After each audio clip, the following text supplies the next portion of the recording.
Hello, this is Captain Garrett Nicholas with the Incumbent Training Division for the San Antonio Fire Department. Today we're going to talk about the Horseman Cross Lay that we've been putting out. It's a flat load that's specifically set for a 3-wide tray. It's different than the typical flat load that we've been running in the city of San Antonio because there's only a certain number of loops depending on how much hose you have in the tray. As you can see, we've got a couple here. We got one with 2 loops, one with 3, and then one with 4. The loops correspond to couplings in the tray, so the loops are an indication of length.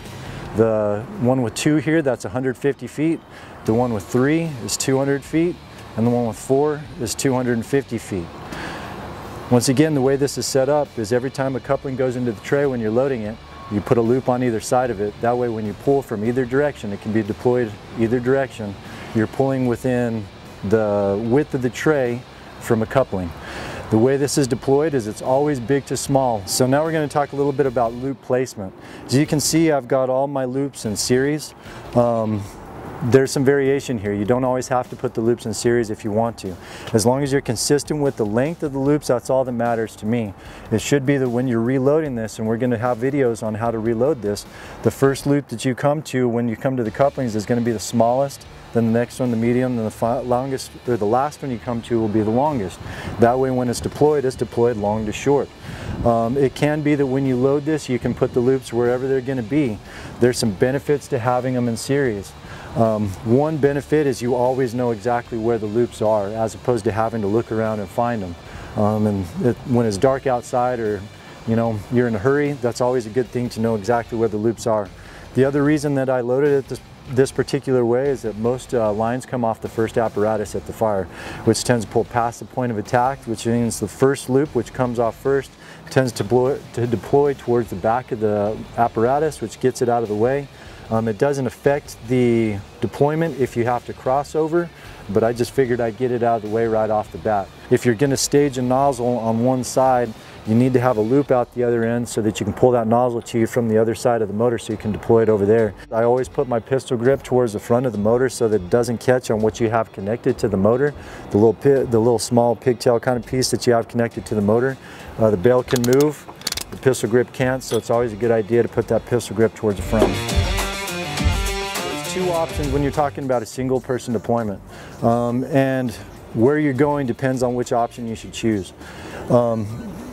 One option is to take the nozzle and the 2 longest loops and leave the 3rd one to feed behind you.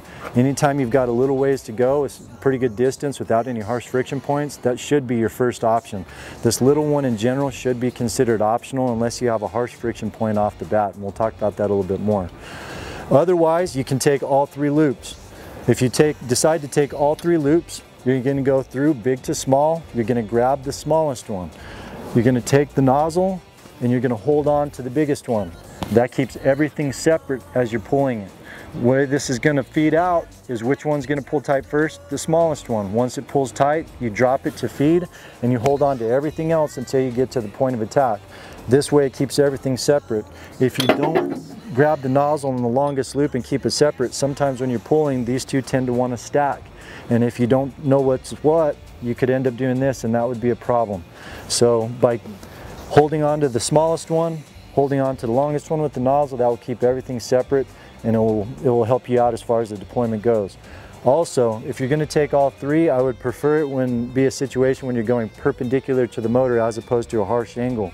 One issue we have found with this is when you're pulling multiple loops, every once in a while, especially at a harsh angle to the motor, and it's not something we can predict, once that initial spaghetti drops, the smaller loop in that little mess wants to sneak inside the longer loop. The way you avoid that is shake the sheets like we talked before. The loops will kick out, you'll see if they're trying to mix and you won't have any problems with it. Otherwise, you can always pull singles. I want to talk real quick about parallel and perpendicular deployments. The way this is going to work is most of the time you're probably going to pull those loops, the nozzle and that first working length right to the door, which usually will put it perpendicular. So if we're talking about perpendicular to the point of attack, right? And then you just line up your loops next to it and everything's kind of set up to enter the building that way. So this can also be deployed parallel to your point of attack. If you have a point of attack here, you can pull the loops parallel to your point of attack as well. I would center them on your entrance, bring your nozzle back, and then line up all the other loops with the original loop that you put into place. It ends up being about a 12 to 13 foot swing or deployment as you enter the building. You can also do what's called riding hose at that point, where you throw that first working length back over the existing loops that are on the ground, and it just skips along the top of the hose and enters the building. And either way, it's going to avoid really harsh friction points and deploy into the building really well.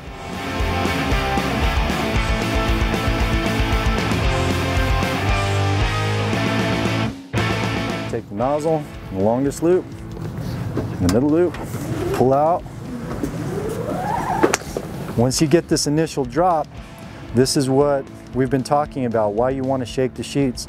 As you can tell, we don't want it to be in this format when we reach the point of attack, because it's going to kink and it's not going to work very well. You're going to have to mess around with it to get it to be in an advanceable format.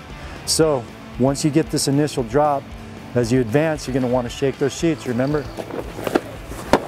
That's going to allow those loops to expand. Now I can see the loops behind me, and once I get to the point of attack, it's all going to be in advanceable format. As you can see, all the loops are separate, right? And now if we've reached our point of attack, I've got everything ready to advance.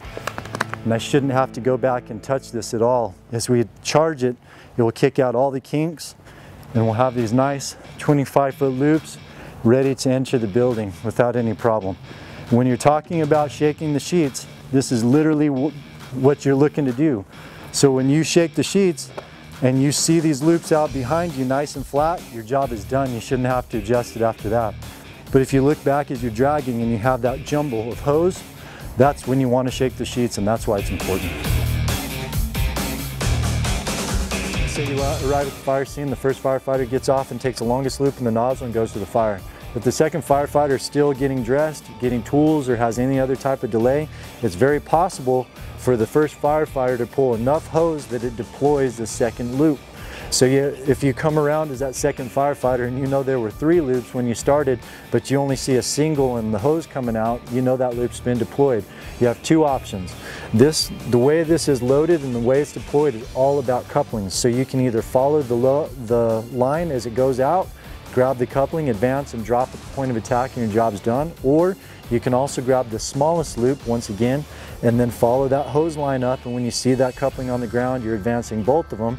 Once this one pulls tight, you drop it to advance, and you take whatever you have in your hand to the point of attack and drop it. That's very likely to happen that this one will be deployed, so don't be surprised by that and don't have it affect you at all. Just look for couplings in advance. So what happens if somebody deploys this incorrectly or grabs the wrong loops? Let's say that they grab the nozzle and the smallest loop and deploy it. What's going to happen? Obviously it's not going to deploy correctly. You're going to have a bunch of spaghetti on the ground. What do you do when that happens?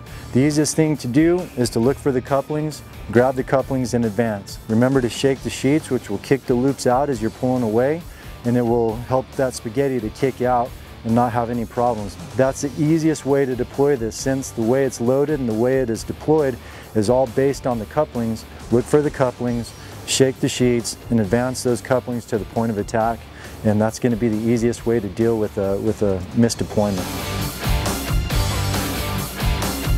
If we look real quick at the 250, talking about it, as you can tell, there's 4 loops, but instead of having a 4th loop that's even longer, we just double stacked the long loop.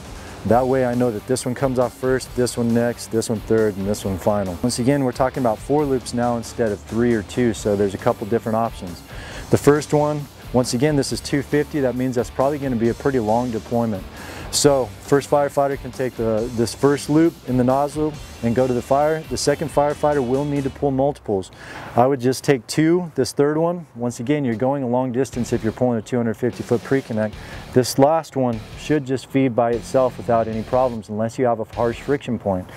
If you come off the motor, and let's say you have a harsh friction point with a fence or a gate or something right off the bat, both firefighters should consider pulling multiple loops. The first firefighter would take the nozzle, the longest, the top one, the next one, and then the second firefighter will pull these 2 as well. Just remember, anytime you pull multiples, whether the first firefighter or the second firefighter, you want to shake the sheets once it clears the tray. The reason you do that is if you leave this one to feed and you have a harsh friction point while you're going this direction, it may get caught on your harsh friction point before this feeds around that harsh friction point. So it's just one of those things to consider. That's one time that I would consider the smallest loop to be necessary to pull. So you have the two different options: single, double, allow to feed, or double and double. Once again, we're talking about the Horseman Cross Lay. It's designed to be deployed from either side of the apparatus in manageable 50-foot increments. It can be loaded with 150, 200, or 250 feet. It can be deployed by a single person or by multiple people. It can be deployed parallel to the point of attack or perpendicular to the point of attack. We talked about missed deployments and how you can fix those, as well as other issues that you may run into, like that second loop being deployed and how to address that. Talked about the importance of shaking the sheets and allowing the loops to kick out so that you can see that they're not giving you any issues as well. That reduces the amount of kinking that you may have at the point of attack too. Once again, the Horseman is designed to take meaningful, purposeful pieces of hose to the point of attack to allow you to be more effective as a firefighter.